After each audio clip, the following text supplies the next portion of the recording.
Welcome to How I Rent It, the podcast where we pull back the curtain on the tent rental industry. I'm Tony Ehrbar, the owner of American Tent, one of the leading event tent manufacturers in the U.S.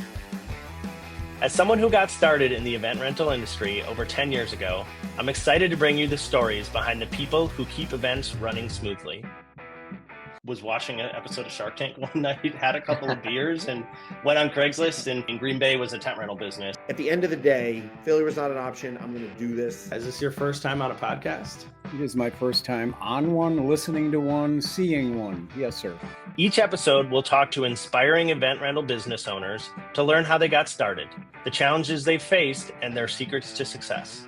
Whether you're dreaming of starting your own rental business or just love hearing great entrepreneurial stories with plenty of in-tent puns thrown in, this podcast is for you. Stephen has been through the rental industry for over 15 years. And I was born under a tent. This is the part where we're going to get into where we're going to have like VP of HR come in and just like okay the questions and answers. What does Ricky Bobby say? If you ain't first, you're last. That's it. Absolutely. So grab your coffee, your notebook, or just sit back and relax with a box of popcorn. Subscribe now on Spotify, Apple, or Google Podcasts, and join me as we uncover the journey behind the tent rental industry and how I rent it. Welcome back to How I Rent It, the podcast that takes you behind the scenes of the rental industry, where we share valuable insights, success stories, and lessons from entrepreneurs who built their rental business from the ground up. I'm your host, Tony Ehrbar, owner and CEO of American Tent. And today I'm excited to welcome Kieran Bolger, president and founder of Peak Party Rentals in Pennsylvania. Kieran launched Peak while he was in high school, starting with one tent, 6 tables, and 50 chairs. Since then, he's grown into a trusted name for weddings, graduations, and events of all kinds. In today's episode, we'll hear how Kieran turned a side hustle into a thriving business, the lessons he's learned along the way, and what it takes to scale a successful rental company from a single tent to a full-service operation. If you're looking for inspiration and a real-world example of building from the ground up, you're in the right place. Let's dive in. Kieran, how's it going? Good, Tony. How are you? Good. Excited to have you on. I know you're a listener. Yeah, I've probably listened to every episode, maybe twice. So I really do enjoy gobbling up all this knowledge that you guys have been putting out there. It's great. Yeah, great. Yeah, we had Ramon on the last time and asked him for some recommendations, and he's like first person. He said, reach out to Kieran. So Yeah, glad we were able. great resource too. Yeah, glad we were able to get you on. So I guess first off, tell us a little bit around your company. We talked about business name, but location, number of employees, how much space you guys have at your facility. Yeah. So we're about 45 minutes northeast outside of Philadelphia in a town called Yardley. It's great population out here. We're between New York City and Philadelphia, so there's lots of work to be had, weddings, corporate events, backyard parties. We certainly started as graduation parties were our main bread and butter. We're looking to scale into more weddings and corporate events as we grow. As you mentioned, we just started with one tent, 6 tables, and 50 chairs in my parents' garage when I was in high school and just kept going from there. We do employ 6 to 8 people in the busy season.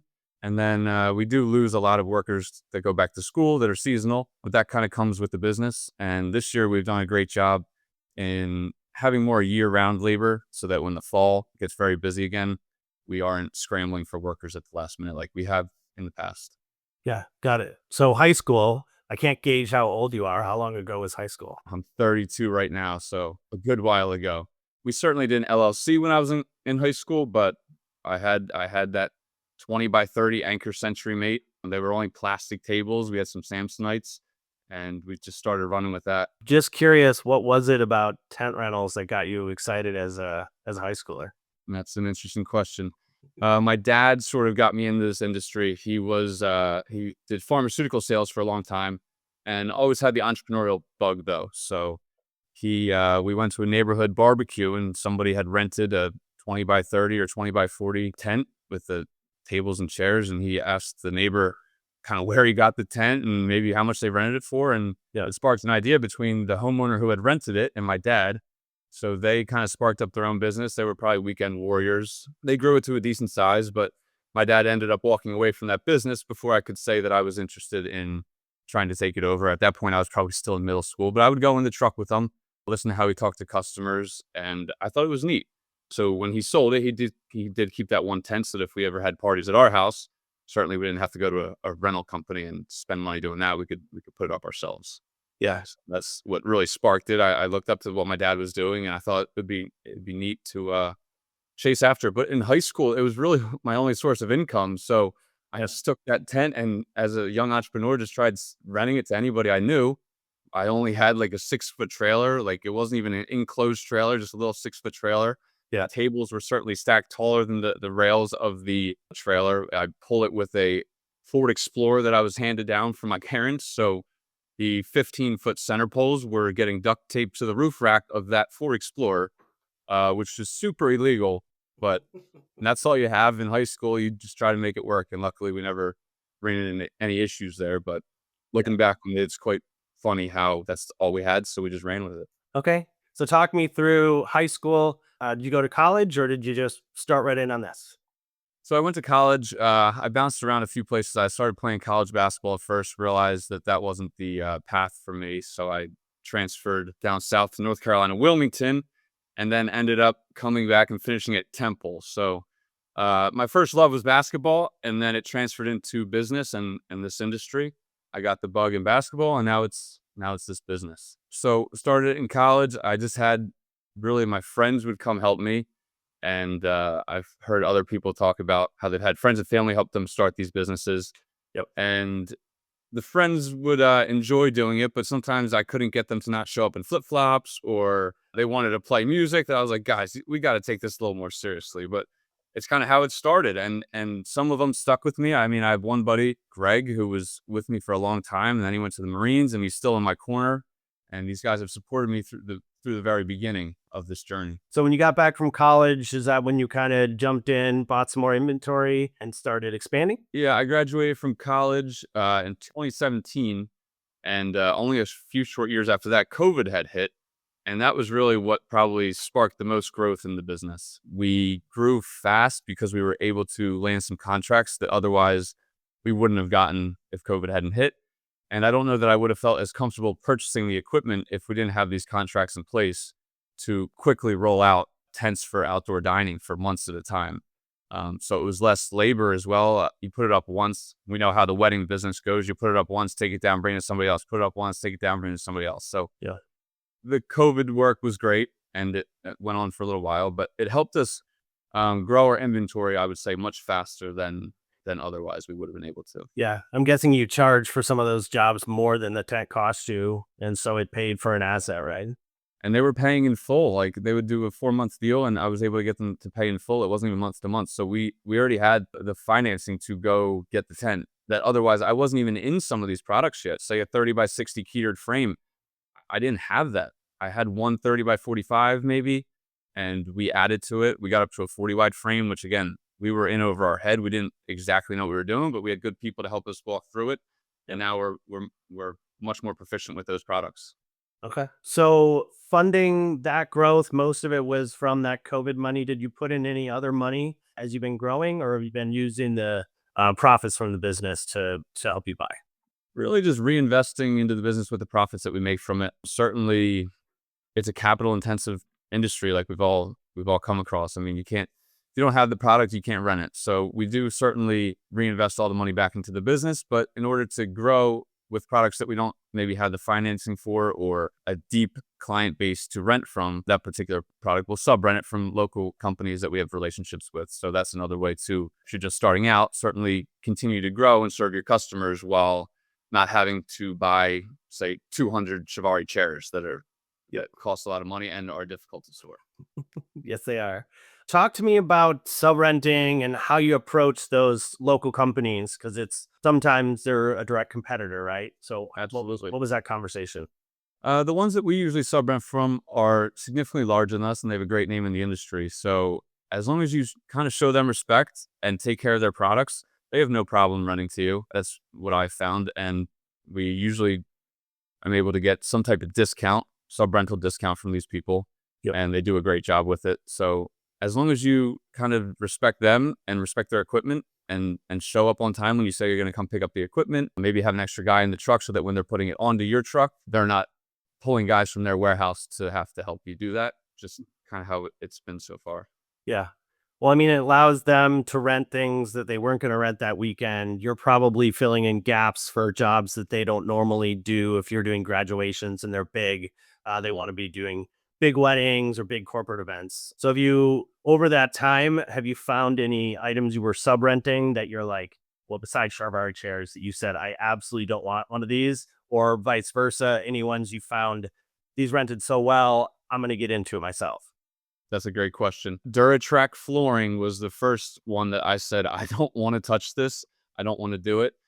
We sub-rented it, maybe only 800 square feet, but I had never done it before, and I didn't see the site that we were doing it on before I sub-rented it. And it happened to be a groundbreaking ceremony when we were basically installing this like on sand, dirt and sand. So pulling the Duratrack flooring into place on this surface was just a absolute nightmare. Yeah. I was short staffed too that day, so it was pretty rough. I'm actually doing a job down in the city this coming weekend with another big Duratrack job. This time it'll be on grass, so maybe we can determine if it's something that we want to get into in the future. Yep. But it is certainly a product that is more difficult to maneuver if you don't have the labor. Yeah. Yeah. Some of those floors, if we used to use plywood to do like a subfloor underneath, because then the plywood would give like a base, right? And because every time you get to a joint in one of those floors, depending on the thickness and the type, that's where it can kind of sink in if there's a divot in the grass. So we used to use plywood underneath. I know there's specific subfloors, but the goal is to get like the whatever's going underneath to be offset from where the joints are. Hopefully that helps. Yeah, there was just too much friction on that surface with the sand and the dirt, and I realized it after. I was like, this wasn't a great idea. Yeah, and we didn't have anything to put down. So you saying that is certainly something I'll keep in mind. Yeah. Any unexpected costs you didn't anticipate when you're starting your tent rental business? I remember Adam Keller was saying insurance, and he's certainly right about that. The cost of insurance and on all these products is not cheap. And then I guess maintaining the products. We have Rhino stake drivers that like the seals will break and stuff like that, and just getting things maintenance and keeping them up to speed. Jack jaws, you have to replace those every once in a while, but these things are worth their weight in gold, so you're willing to do that. But they do cost money. Repairs on the truck are certainly not cheap either. So those are probably a few things that come to mind. Yeah. On the insurance side, do you go through a private broker or do you go through ATA, or ARA, which service do you use? Private broker, but he is focused on this rental industry. Okay. We were with somebody before who was kind of a family friend, but they weren't really focused in the rental industry. And we found better rates with this guy and inland marine, which we didn't have before, which helps protect our products. Yeah. Well, we'll get this guy a little bit of pub. What's his name? Epic Insurance. Epic Insurance. Okay. Yeah. Well, maybe people will go search. He's going to call you and wonder why he's getting so much business. Yeah. He does a great job over there, though. He answers his phone every time we call, and we're not leaving him. So you talked about some of your events when you were in high school, but maybe walk me back to your first event when you actually jumped fully into the business. I would say I fully got into the business when I purchased our first box truck. I mean, I don't know why I felt like that, but I felt like that was my welcoming to the event rental industry. I mean, I felt like before that we had a 20-foot trailer, and that certainly did the job. But having your box truck roll down the side of the road with the branding and all that, and a lift gate and backup camera, and being able to put the crew in that truck and have a presence in your town, I mean, I think that was really great. And I can remember doing jobs with that lift gate that otherwise we never would have been able to do, concrete weights and things like that. So I wouldn't say I could remember exactly the first tent job, but I will say the purchase of that box truck was pretty meaningful and impactful for the business as a whole. Well, what about in high school, the first event? Any problem pounding steaks? Did you have friends in flip-flops, like you said? Did it take longer than you thought? Yeah, the one guy in flip-flops would like to wear swim trunks too and hope we could find a pool after the job. But yeah, whoever it was is who we had to bring. But no, sledgehammers, and you'd hit them in with the sledge, take them out with the sledge. So I don't know which one's better, is the post driver these days or the stake puller, because putting them in and taking them out with only a sledgehammer was definitely not the easiest. Luckily, we did have drop cloths, and I knew what I was doing in terms of that because my dad had given me training on what to do and what not to do. But yeah, certainly my friends when we first started out did not enjoy pounding the stakes in 95 to 100 degree heat when we have to put 18 of them in and we might be hitting rock. So yeah. That was certainly the hardest thing to convince them why to come work with me, was maybe saying, I'll help put in most of the stakes if you can just help me raise center poles and things like that. Yeah. Well, you bring up a good point. You got to know the soil you're going into. Here in Wisconsin, the thumb of Wisconsin is called Door County. It's a resort area that was just chock full of rocks, and you'd need to move the stakes several times to kind of get things figured out.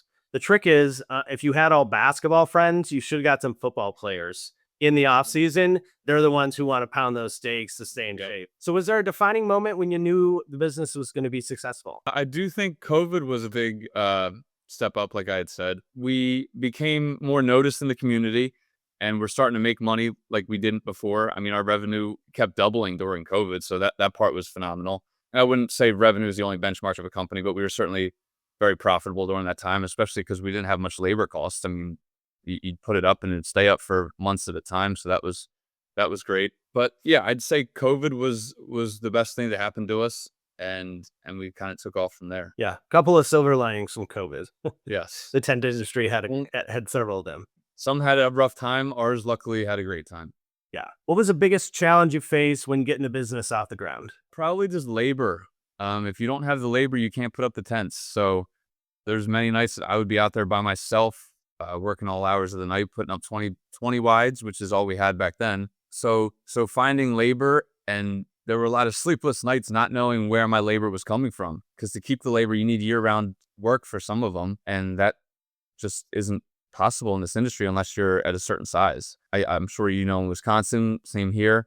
It's just very seasonal. So you could be on for 7 months and then off for the other 5 with really nothing to do for these workers. And then you train them, and then they could leave. So you're losing talent potentially because you don't have the work. So it all really comes back to labor in my mind. It's not too difficult to acquire new products, train yourself to your systems, your processes, your software, but just retaining talent, retaining skilled laborers, because in this industry, we really are skilled laborers. It is a craft. And I know a lot of people in this industry are trying to get that word across to others, how there is longevity in this business. If you grow with a company, become operations manager, or whatever role you want to take on, there is a career in this business. And explaining that to some of these workers is maybe one of the harder things to do. Yeah. And is that one of the retention tools you have? Anything else when you think about trying to keep people on? Yeah, this year I'm going to bring some guys to Matra, which I haven't done in the past, but just to show them, hey, this is what our size company is, but you need to look far beyond what we are right now and see what the future can hold.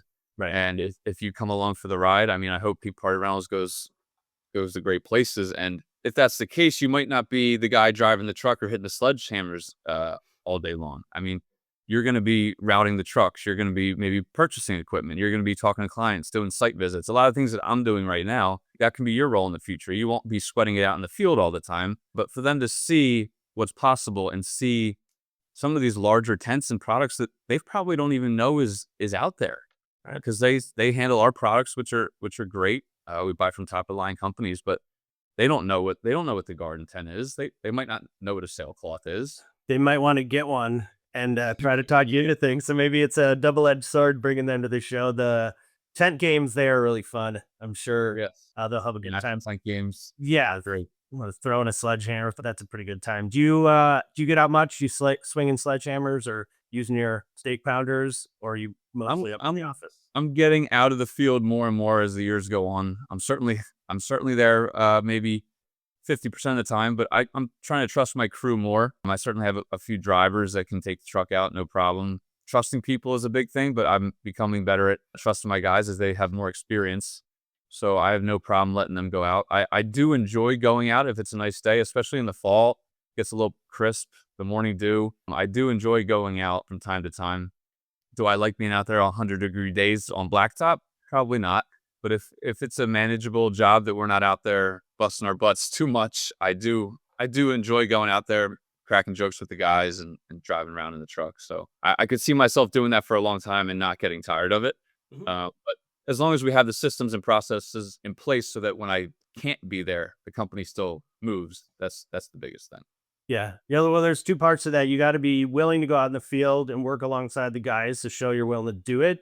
But then the goal is also to make to be working more on the business rather than in the business, right? You're thinking about how do you grow things. So yeah, it's kind of a double-edged sword. You mentioned not being sure if labor is going to show up. I had a job one time in the off season, and there were 3 people going. My crew lead popped on a warrant when he got pulled over for speeding and was in jail. We finally tracked him down, and I had to go and bail him out of jail to make sure we could set this tent up. Oh So, my gosh. reliability. What did you do to get a tent up, right? Anything to do to get a tent up, yes. There's no tomorrow. We're not a tree company. We can't come back next week and take the tree down. It's one chance. Yeah. I'm sorry it's raining is not an acceptable answer. I wish it was, but it's simply not. Any mistakes or lessons that shaped how you do things differently today? I would say knowing how to purchase products, really reviewing maybe what a manufacturer sends you, just knowing that you're talking apples to apples. They could be thinking you're envisioning one thing and another thing is shipped to you. So just really maybe reading, and we've made that mistakes a few times, and most times the manufacturer is great with getting you what you need, but really being sure of what products you're purchasing, because you can't often purchase them a second time, or it's very costly to purchase them a second time. One thing that we got into early on that I think was great for us was a cross cable system, or the high peak frames. You could just send a guy or two out and install a lot of them if you needed to. We try not to gutter them together. We'd rather use a one-piece top, but if you needed to, you could gutter them together. Very few parts and pieces, and they're pretty lightweight. So making the right purchases so you don't have to purchase it a second time. And I just would like to make a note that we really do love those high peak frames that just starting out. If anybody is starting out like that, I think it's a fantastic way. It's a versatile product as well. It can go on grass or blacktop. So if you were to start with all pole tents, you can't necessarily do some of those jobs on asphalt if needed. Yeah, we recommend we do West Coast is what we recommend because you can add sections to it. So you can make one tent into multiple tents. But yeah, absolutely. A lot of people are on that cross cable game because, like you said, one person could set it up if they needed to, because everything kind of twists when you're putting it up. Yeah. So yeah, Which absolutely. I've done many times going back in the day. Yeah. You mentioned Matra. Is that one of the trade shows you go to? Do you go to any others? Well, that was the first one my dad would go 2 years ago, so it was the first one I was introduced to. I do like Matra the most. I do like how everything's right there. It's usually closer to us. It's usually on the East Coast, so that's one of the biggest draws. Sometimes it's in Atlantic City, which is only an hour and a half away from us. Yeah, but then you I gotta would go to Atlantic City though. I went to the show in Atlantic City. It's a interesting town. Last year, I think, or 2 years ago, it was down there. 2 hours, I believe. Yeah. But yeah, there's the bay side and the beach side. They're two very different areas of Atlantic City. Yeah. Just don't get caught in the wrong areas late at night. Yeah, right. That's the first thing someone told me when I got there. You don't want to be at the table games too late either. So there's Oh, okay. stay by the tents. No. But I haven't been to ARA. I would like to go this year. Again, it's more expensive usually to fly to ARA when I can usually drive to Matra. Yep. But I would like to get to ARA. IAPA is the other one. Is that the other one in the industry? Yeah. So IAPA is the International Association of Amusement Parks and Attractions. That's a crazy show. It's maybe a little adjacent. A lot of times the bounce house guys are there looking to get into tents. And then ATA is the other one. Yeah. We're hoping to get Nick Danino on here, who's the head of the tent renter division there, but they're making a conscious push because, to your point, at Matra or Matra, or however people pronounce it, lots of times it's the really big tents, right? It's Fred and Pete Mogabero trying to see whose tent is bigger and showing off the biggest, newest thing. But if you're just getting into the industry, those aren't things you're going to be able to purchase. And ATA this year is making an effort to focus on more entry level type stuff and being able to talk to those people who are maybe a little bit newer to the industry, because it is a different show than ARA because you're outside, right? You get to see the tents, you get to get underneath, you get to watch. If you show up early, you can watch people setting them up and taking them down. But to your earlier point, ARA is nice because you can go to a chair company, Shibari, for example, and see all of their chairs, see all their tables. So then maybe that disconnect doesn't happen where you see the picture, you think you're getting one thing, and then you can see it in person, make sure it's exactly what you're getting. So yeah, absolutely. Matra's good for that as well. I mean, you're seeing products that you might get into. I mean, a sailcloth or something that you might not currently own, but you could see how it goes up. Even going the day before, Matra like kicks off on a Tuesday usually, but Monday is when everything goes up. So yep. I've been there on Mondays just to watch. I mean, it's like a it's like an orchestra of how the 10 oxes are zipping through the parking lots. Yeah, stakes are going in. I mean, it's cool. It's also the who's who of the tent world, which is fun to see and aspire to be some of these guys with the bigger rental companies. I'll see my competitors there who are 20 minutes from my shop, and they're installing the tent for some of these manufacturers, and it's cool to see them do a great job. And see these perfectly pristine tents go up, and it's a great show. And I would tell anybody who's starting out, it's certainly worth the money to invest in getting to those shows. Yeah, well, they changed it from was Mid-Atlantic Tent Renters Association, to your point of it being closer to you, to Manufacturer and Tent Rental Association. So they go a little bit further afoot, and I like that they do that. So I'm bringing someone out onto the screen with us. They're new to the rental business. Would you tell them to be a weekend warrior at start, or do you think jumping in with both feet? I would love to tell them to jump in with both feet, but I don't know if that's totally possible in the beginning, because it takes some time to get this off the ground. Unless you really have a ton of contacts in the industry, maybe you were in catering or event planning or something like that before, but I think it's almost needed to slowly get into this industry, especially if you don't have a ton of capital up front, because if you don't have the product, you can't necessarily be making six figures right off the bat, or whatever your revenue goal is to come on full time. So I would say most people would piece it together and maybe take a couple of years before they fully jump in. I would say you should fully jump in mentally and physically, because that's what it's going to take in the beginning to get this company off the ground. But still maybe stay with whatever 9 to 5 you're currently working, or side hustle to help fund the business in the beginning, and then see where it goes. But I think it's almost that's how I did it. I mean, I certainly did not jump in full time, meaning not doing anything else. I have not worked for anybody else in my life, but I found other ways to kind of make money while getting this company off the ground, which was good. If this person had $10,000, what would you tell them to do with that $10,000 to get started? Probably a lot like what I did. Probably a 20 by 30 backyard canopy, maybe an all-purpose canopy to start, just because that's maybe your most bang for your buck. Most customers don't know the difference between a pole and a canopy. So if you were to get maybe a lighter weight, maybe not block out. I think block out's a little more expensive if you were just starting out. But just a lightweight canopy for backyard use, target graduation parties, birthday parties. And then after you start with maybe a 20 by 20, 20 by 30, get some used Samsonite, some used tables. I would get the tent brand new. Keep the vinyl nice. Keep a nice white piece of vinyl. Keep it clean. But I would start out with some used tables and chairs. We still buy some used equipment.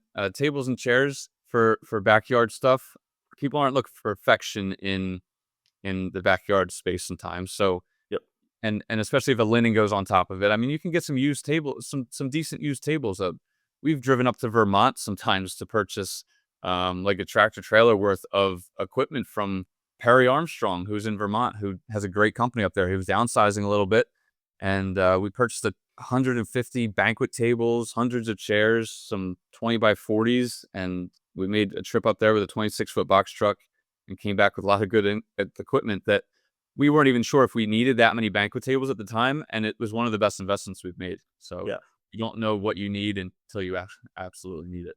Okay. And where are you finding some of those used equipment opportunities? That was a capital auction. I think it was Capital Auctions, and I posted it, and I just sat on the computer that day and was bidding on a lot of things and ended up winning a lot of things on there. Yep. So I know the auctions. There's also great Facebook pages. The Professional Tent and Event Renters page is fantastic. There's also Events Classified, and it's great. This industry, how people are just willing to share the knowledge. Nobody's really protecting like a piece of technology necessarily, like Microsoft or anything like that. As long as you're not in somebody's backyard and stealing business from them, they're willing to help you for the most part. Yeah. So let's talk then as you've gotten into growing the business. So any strategies that have helped you grow the business from a startup business, a smaller business, to where it's at today? Yeah, I think word of mouth and doing a good job for your clients goes a long way. We never pride ourselves on being the cheapest, but just doing a good job and having your company spread by word of mouth. Promise a great product and follow through with it. We don't want to be the cheapest guy on the block. That's not our market. We want to find good clients who see the value in what we're producing. So doing well by those clients, the word of mouth travels much faster than any amount of money you could spend on Google AdWords or Facebook ads. So just growing your client base through doing good work, not spending on AdWords, especially if you're starting out. You don't really have the additional funds to be dumping money into Google AdWords. So just really do the best you can on the job site, go the extra mile for the client, and I think it'll come back and pay dividends. Okay. Any specific things, little things that kind of shows that value to customers? Is that your guys are all wearing the shirts, all clean shirts, or what are some of the little on-site or before and after rental things that you think? Absolutely. Ah, We that's certainly all wear the same shirts. I'll give you an example. This past weekend we were at a brewery. The porta potty company put the porta potties in the wrong spot. And we had already put the tents up, and they were calling the porta potty company like, "Can you please come back and move these to the other side of the dumpster?" Blah, blah, blah. Well, we picked up these porta potties and we moved them to the other side of the dumpster. Yeah. So doing small things like that, I will sit here right now and probably tell you that brewery is not renting from somebody else next year. Right. If we keep our same price and don't raise it and things like that, they're not going anywhere else. They're not going to forget us doing that small task. It wasn't that difficult. Right. Like me calling the guys over and say, I was picking up the porta potty too, and we were moving it across the parking lot. Yeah. And that was a small thing for us, but it was a huge thing for her. Yeah. And doing little things like that, the client won't forget. I was speaking to another industry professional down in Florida, Larry Ott. He's a great resource for anybody as well. And he did a site visit with somebody, and their little dog was out on the site visit, and Larry remembered the name of the dog, and he was on a follow-up call with the client, and the dog started barking in the back, and Larry goes, "Is that Rex?" And the client literally loved the fact that Larry cared so much about their event and remembered their dog that he ended up winning that job. So little things like that will go a long way with the customer. Yeah. Back to that porta potty story. I'm assuming they were clean, freshly on the site. If they were full after Oktoberfest, are you moving those? Absolutely not. You want the real answer? Absolutely not.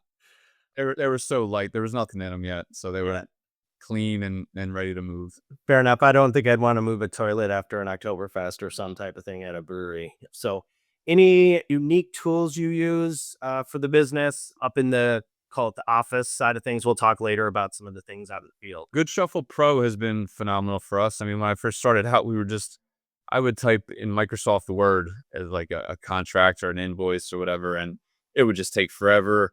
I'd be writing on a piece of paper how many steaks we had left for that weekend and things like that. But having the inventory management you can't run a business without it. It's phenomenal. It shows you what you're overbooked on. The client can pay right there, can sign the invoices. Inventory management is unbelievable. It prints the pull sheets for the guys. So the Good Shuffle system and any inventory management, it doesn't have to be Good Shuffle. There's a laundry list of those companies. That's just what we use. But they're phenomenal. And having your whole team be able to look at the same stuff on the back end is invaluable. Yep. Do you use much on Google Drive or all the stuff now out there? We keep some shared documents on the Google Drive that the office manager, the sales girl can all view at one glance. Yeah. I don't know how anyone doesn't use Google as their backend platform, just in terms of security. And it's so easy to set new users up, take users on and off. So that's definitely the easiest. I always think when people have their name at AOL.com or Hotmail.com versus at Peak Party Rentals, right? Your name, it just shows a different level of professionalism, right? This is a real business. Absolutely. And I didn't know that was really, I overlooked that in the beginning. And Yep. In the past 3 or 4 years, we switched over to that, and it has made a big difference. And you can see everybody in your company and check on sales and things like that. So it's great. I did recently talk to another rental company though, who is much, much larger than us, who is not using any inventory management software. Okay. And I was totally blown away by that. Yeah. So anybody who doesn't have it, I would highly recommend getting an inventory management system as soon as possible. Okay. Now, the point you're at right now, are there any, I know you said graduation parties before, and maybe you're still doing those now, but what are kind of the 2 to 3 biggest markets or event types that you service? Graduation parties are definitely still a big piece of the puzzle, but I would say it's broken down into whatever month it is, to be honest. I mean, during May and June, yeah, it's certainly a lot of backyard graduation parties. But in the beginning of May, it's also a lot of universities. This time of year in fall, we get a lot of corporate events. So it kind of depends on the season. The season of the business is also the season of the customer, kind of. So we did start in the backyard graduation parties. We're looking to get into more corporate, more festivals.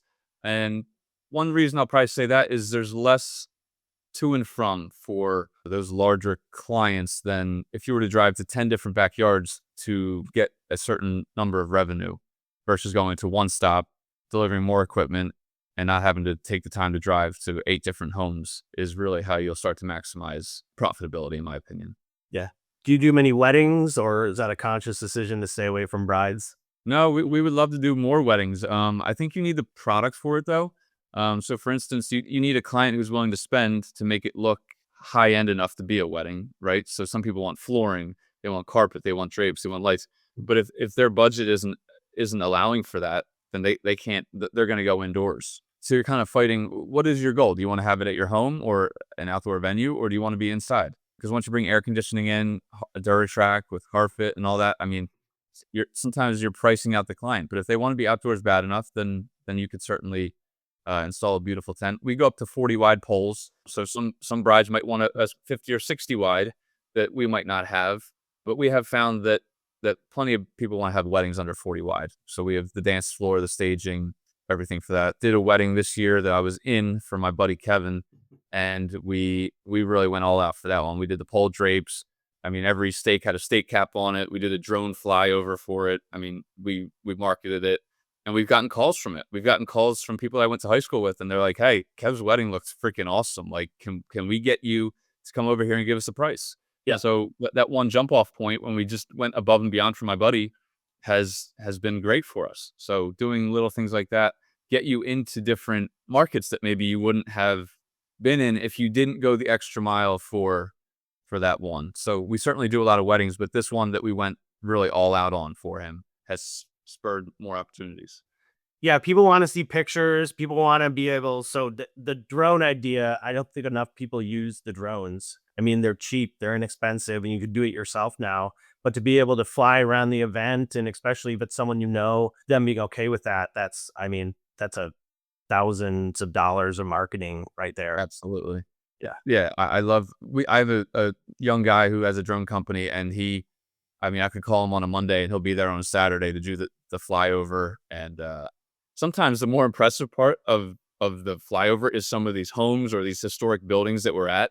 Yeah, and the tent might just be a sideshow sometimes for the amount of unbelievable photos that he'll capture. But just associating your tent with some of these phenomenal homes or establishments and businesses will help the customer see that you do good business if you're in some of these circles with these different companies or people who take things very seriously. So if you're able to be in the same circles as them, then it says something about your company.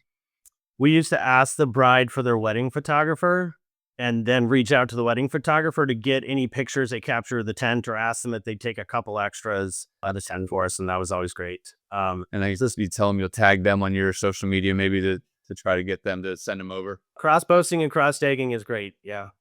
So speaking of all this, marketing, I know you mentioned word of mouth. What are other avenues that you market to your customers? We'll send out email blasts through MailChimp and things like that.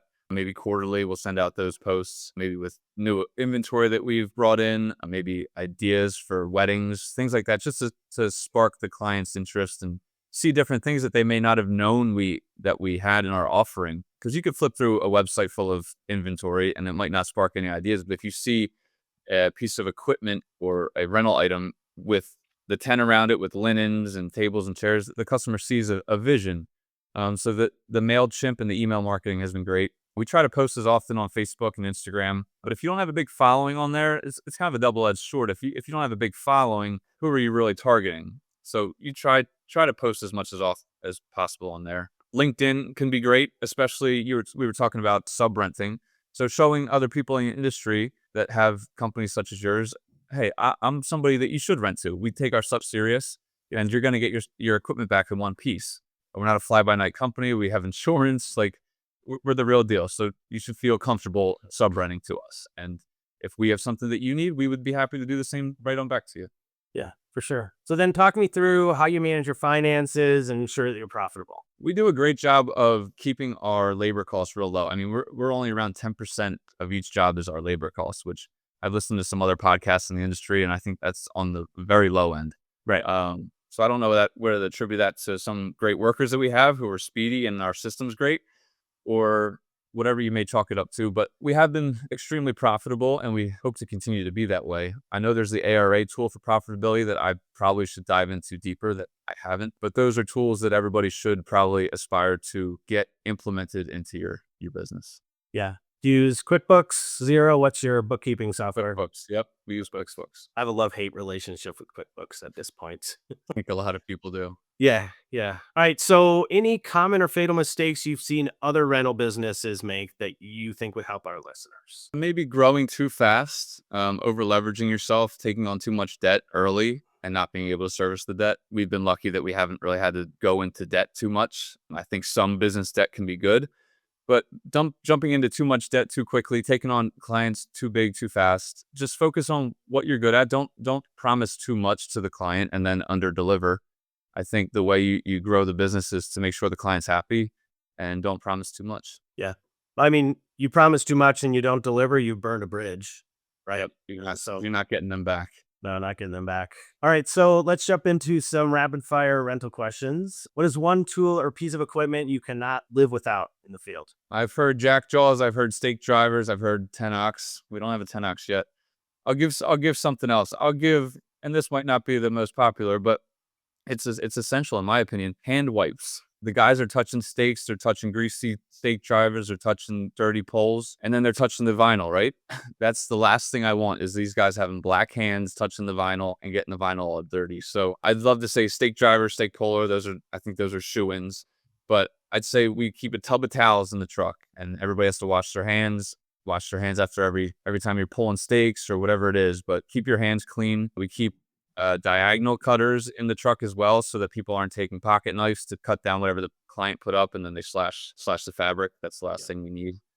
So I'll say the hand wipes, the tub of towels that we leave in the truck, and diagonal cutters have been two things that have really helped us a lot. Okay. Diagonal cutters, are those the ones that kind of come around and you pull back towards you instead of going at it with They're really like scissors, but you can't really puncture the fabric, and they're just a little bit smaller than, say, kitchen shears. Okay. Everybody can Google them, get them on Amazon. That's all I did, and they've been great. Got it. Any other small items that are in the glove box of every one of your fleet vehicles? Zip ties and three-way plugs. Three-way plugs are good for fans when you're jumping off to fans. In my opinion, are some of the worst. They're time-consuming, and they're just a pain in the butt. We don't like doing them. They're not bringing in enough money for the amount of time that we spend on them. And then trying to hang those electrical cords after you put all these fans up is difficult as well. So zip ties to hang these fans are in the glove box, and the three-way plugs to jump off all the extension cords from the fans are also in there as well. I was just talking to JP Fritz. He just bought tent wares from Gary and Sharon, and he was thinking through all the things to put in the catalog, and I was like, zip ties, sell zip ties. You will make good money selling zip ties. I was like, that's the number one answer that people You can't have enough of them. No. So then, a memorable event or project that you were a part of? We've done some cool jobs for the Secret Service. We've installed hundreds of chairs and tables for them, which is great. What I'll say is doing things in your local community. I mean, we've done things for our local town that you have hundreds or thousands of people show up to, and it feels good to have your equipment there, your name, your company. And again, people will shout you out on the local Facebook pages and things like that. So just having a part in community events that goes a long way, and it grows your business as well. And it makes you feel good. And your guys who work for you will maybe go to some of these events and bring their family and friends, and they'll turn to their significant others or their kids or whoever and say, yeah, I put that up, and they take pride in that. And that's what really means something. Yeah. I think I might have thrown you off for those listening along at home. I put my finger up because I was like, oh, it's a Secret Service. You don't want it to, what was it for? We had one like that where they were like, wow, we can't tell you what it's for, but it's for this event coming up. Super secretive. Yes. Very detailed too. very detailed schematics and where it has to be. And yeah. Exactly. So, any funny moments have happened, unusual or surprising requests, or bizarre things left behind? Yeah, I would say I thought the first thing I thought of is this summer guys were just being goofy at the end of the job. They took the leaf blower and they were just blowing each other in the face, and their hair would go shooting back from the leaf blower that we bring in all the trucks, so that if there's leaves left on top, we quickly get them off. But just joking with the guys in the truck, talking football, talking nonsense, and they're just talking about nothing. But we're just joking. We're all out there sweating it out, or just on a long drive and just shooting the shit about nothing and just joking with each other about nonsense is usually the funniest moments. Can't think of any specific jokes right now, and maybe they're not for a podcast, but just spending time with the guys in the truck, and they love it as well. So it's all in good fun. Yeah. Talking about how lucky the Eagles have been this year to be 4-0. Yep, lucky, right? Probably a little lucky. I used to date Howie Roseman's sister-in-law back in college. Never got the chance to meet him, but they do a great job. Disappointingly, we lost 2 times last year. Paige and I were talking earlier. Packers tied last night, which in my mind is it's a loss. I don't think ties are not wins. I said that to my work. I'd rather just lose than tie. I mean, Yeah. I think they need to change that rule for sure. Especially the Cowboys. Yes. What's the most Real net. we can all agree on that. Most rewarding part of running a rental business, either maybe something that people might not expect. I was gonna say the community aspect again, but just seeing your company grow. I mean, I always envisioned running a company like this, just seeing the growth of it, and the fact that you just started from one tent to what it is today, and just building a book of business that otherwise I never really envisioned it would come this far, and we're just getting started. So seeing the growth of it is really fulfilling, and I can't wait to see where we take it from here. Yeah. And then any risks you've taken, and then how did they turn out? Promising things that you don't know how you're gonna pull off, maybe. Like, just, that you have the guys, you have the equipment. I mean, when you book 30 something jobs in June for 1 week, and that's a good amount for us, having 30 events in 1 week, and promising everyone, hey, we have the equipment, we have enough hours in the day, we have enough people, we can pull this off. It's a daunting task when you print all those pull sheets for the week and you're like, how are we going to get this all done? And every week, somehow we seem to knock it out of the park. So You got to get it's a those. daunting task, but we've been lucky enough to be able to fill all of our promises so far. You have some of those job lights from Home Depot, or you throw the lights on the truck onto the job site, right, to make sure Absolutely. that 10 o'clock when you're finishing that job up. When I first purchased the first box truck, I may have posted in the Facebook page saying, what should I get on this thing? It was a lot of lift gates. It was a lot of backup cameras. And then somebody said, you need to put a box lamp inside the truck, so that when inevitably you're going to be working late at night. So that little box lamp inside the cab of the truck is much needed on those late night pickups and deliveries. Yeah. Any job sites you've ever shown up to where you got to the site and it was nothing like you expected? Like, I mean, maybe it was downhill, or there's a big tree in the middle where they wanted the tent. Any big surprises you've had getting to the job site? Yeah, we did go to a restaurant a couple years ago, and there was a tree right in the middle of where they wanted the tent, and he couldn't really fathom why we couldn't put the tent there. So we just agreed to disagree, and I was able to get him to move it somewhere else. But people's expectations sometimes are you don't know how they think you're going to do your job with the space given. Yeah. But we've been lucky enough. We try to call customers before, and if the job's pretty far, we'll ask for them to take pictures of multiple angles of the space that they're looking to put the tent. And then if we're not able to tell just based on those quick pictures, if it's a little bit of a gray area, then we'll send somebody out to take measurements and really see what's going on. But sometimes if the customer says they're not sure if we have enough space, and they take a picture and there's an acre and a half, and you're like, okay, there's plenty of flat space. We can do this, no problem. Yep. The biggest thing for us, I would say, is where can you park your vehicles? If you can't get your trucks close to where the tent's being installed, that's sometimes more difficult than actually installing the tent. Just lugging the amount of equipment that we use around a building, a home, wherever it may be, across a pool or whatever it is. But how close can you get your truck? So sometimes we love doing jobs on blacktop because you can charge for the weights. You also generally know you can get your truck right next to that tent. You're not yelling to your guy across the parking lot or across the field, "We need another steak, bring the sledgehammer." Like, they're right there, so you can quickly and effectively talk to your team. Yeah. So, I personally love when we have jobs that are going in a parking lot, because tent weights are probably some of our most profitable pieces of equipment, and customers don't even really use them. I mean, they anchor the tent, but you wouldn't think tent weights are a moneymaker, but they're one of our biggest moneymakers, to be honest.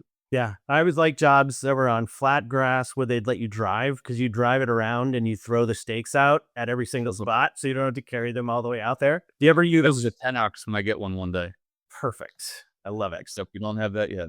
Yeah. Have you ever used Google Maps to kind of survey a site ahead of time? Yeah, Google Maps is good. And you're saying to see the actual site or to route logistics for trucks? No, to be able to see, you can go to like, what, satellite view to be able Google to see a little bit about the site. Yeah. Yeah, I've done that. I think there's better ways to utilize it than I have. Maybe Ramon has some ideas on how to use that. And AI pair The those to Mr. AI. Yeah. They're, really get them. I mean, I've been out of the game now for 6 years from the rental perspective, but there was a software out there where you could actually use Google Earth and it allowed you to measure the space. So it would give you an idea from like this tree to this tree. It's, I don't know, 80, 100 feet. I'm sure there's a much easier way to use it at this point, but that was helpful. No, that's good to know. I didn't even know you could do that. So that's smart. I'll Yeah. try that. Couldn't tell you what to say. Probably hosted on like Alta Vista. I'm sure it was really old. So let's get into some rapid fire non-rental questions so people can learn a little bit more about you. So if you could open another business completely unrelated to the event rental industry, what would it be? Like open a restaurant, art gallery. Are you going to go out and like live in Italy and be a sommelier? What's your, what would you do? Let's say craft brewery. Let's say we'll open a brewery. Okay. I know nothing about brewing beer, but that would be a fun business to get into. And do you like drinking beer though? I do like drinking beer. Perfect. Favorite beer, and you can't say Rolling Rock. That is a terrible beer. I know it's from Pennsylvania, but I'll call out our local brewery that we just did a job for recently, Vault Brewing in Yardley, Pennsylvania. okay, sounds good. Do you have a favorite interview question you like to ask when you have a new crew member coming in? Yeah, maybe why are you better, special, different? Why are you better, special, different than anybody else that we could hire? And are you free tomorrow? I mean, that answer is yes. Then pretty much You're hired. pretty much sold. So if you had a theme song that played every time you walked into a room, what would it be? Cody Johnston, Till You Can't. Okay. Paige and I were going to look into playing the episode out with these songs, but we figured we'd get hit with some type of like royalty deal. So Maybe you could sing it on the way out. maybe I could sing it on the way out. I did sing a cappella in college, so we could try it Oh, out. really? There you go. Right there. What is your go-to fast food option if you're running between jobs? It has to be Wawa because we can get gas at the same time. But I'm starting to get tired of Wawa, to be honest. We eat it so much that it's a necessity. Yeah. And when you need to fuel up quick, you get a sandwich in there, run out. The guys love getting their energy drinks. Yeah. That's what they can't. That's the tool that they need on the job site. Without those, I don't know what the guys would. They'd be sleeping in the truck, I think. I think the rental industry keeps Monster and all those companies in business, and Death Water, Liquid Death. Liquid Death. My guys like drinking Rain. That's the one that they drink. There's like 300 milligrams of caffeine in there. I can't say that I've never drank them, but boy, do I pick up empty Rains in that truck like crazy. Yeah. Are you a big reader? No, but I would say I like the book I read the most or liked the most was Rich Dad, Poor Dad. I thought that was a good one. Got it. Any podcasts you listen to? I do like the Patrick Bet David podcast. I like Kyle and Nate's podcast, Under the Vinyl. I'll give them a shout out. Yep. And any other industry podcast or business podcast, I'm willing to listen to for sure. Okay. Of course. Thanks. If you could have a gigantic billboard anywhere with anything on it, getting a message out to millions, and it can't be an advertisement for tents, what would it say and why? Oh boy. Go Birds. Birds. All right. Come on. That serious as a fan. There we go. Go Birds. Yeah. What are you thinking about? Are you a Phillies fan too then? Yeah, Zach Wheeler's hurt, so it's gonna be a little rough, but Okay. they've gotten our hopes up and crushed them quite a bit in the past couple of years. So Yeah. I'd say I got more eggs in the Eagles basket than the Phillies, but I'm certainly gonna root them on in Red October. Okay. Yeah, I was a Cubs fan. I lost a bet to my neighbors. Now that I'm in Green Bay, who are all Brewers fans, I'm a Brewers fan now. So I picked a good year to be a Brewers fan. They're good. Yeah, Best record in baseball still? best record in baseball. Yeah, closed out one game over the Phillies to have the home field advantage all the way through. Nice. So it's good. See if we could take you down in the playoffs. You guys, all your batters are so big. They're just like beefy guys. I loved Kyle Schwarber. I have a Kyle Schwarber jersey from when I was a Cubs fan. Yeah, he's Can't tough dislike guy, that guy, right? can't dislike that guy. He's good. Yeah. So if you could have dinner with any historical figure, who would it be? Michael Jordan. Okay. That count? Anything you want to talk to him about? How did he get such a unbelievable drive for winning? Yeah. How does he win so much? That takes a certain type of appetite and just will to win at all costs. Yeah. Do you have a special talent, or is there anything really interesting about yourself that you think the viewers should listen to or learn about? Maybe not listen to, but if they're watching on YouTube, I can wiggle my ears. Oh, you get to turn your head to the side. Oh, wow. Yeah. I think this is worth watching this one, ladies and gentlemen. There you go. So I'll be the very end of that. All right. And then final thoughts. Do you have any other advice for someone just starting a rental business to help them be successful? Start slow, believe in yourself, and there's going to be a lot of sleepless nights. There's going to be a lot of questioning yourself. This business, it grinds you down. If you're just starting out, you're going to have a lot of mess ups, a lot of nights where you're like, I don't know how I'm going to do this. How did I get into this? How am I getting out of this? And you just really need to stick with it and keep a level head, because there are a ton of highs and lows in this business. I think we all go through them, but it really is. You'll hit a home run job, and then the next week you might not have any work, or you hit a sprinkler line, or the guy called out sick or quit.